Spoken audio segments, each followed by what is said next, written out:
Welcome to our channel. Today we how to update your Discover Miles or Cashback categories step by step clearly. To update your Discover Miles or Cashback categories, start by visiting the Discover website. Log into your account using your username and password. Once logged in, navigate to the Rewards section on the homepage.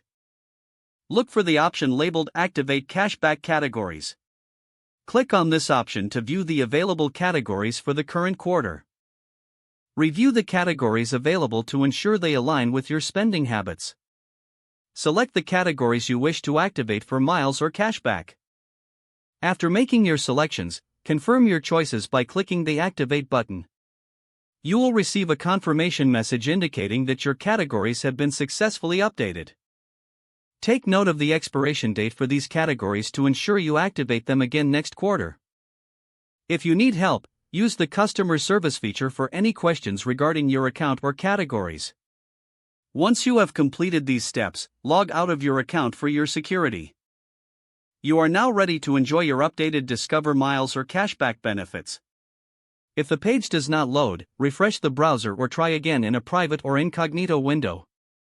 Make sure you are using the correct email address, then retype it carefully to avoid small typos. If your password is not accepted, use the reset option and create a new strong password you can remember. Check your spam folder for verification or security emails, then complete any requested confirmation steps.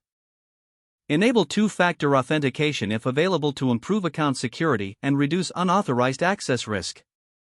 After signing in, review your profile details so your contact information and settings are accurate and current. If you see an error message, note it down and try again after restarting your device and internet connection. Log out when you finish, especially on shared devices, to keep your account and payment information secure. If the page does not load, refresh the browser or try again in a private or incognito window. Make sure you are using the correct email address, then retype it carefully to avoid small typos. If your password is not accepted, use the reset option and create a new strong password you can remember. Check your spam folder for verification or security emails, then complete any requested confirmation steps. Enable two-factor authentication if available to improve account security and reduce unauthorized access risk. After signing in, review your profile details so your contact information and settings are accurate and current. If you see an error message, note it down and try again after restarting your device and internet connection. Log out when you finish, especially on shared devices, to keep your account and payment information secure. Don't forget to like this video and subscribe to our channel for more step-by-step tech guides.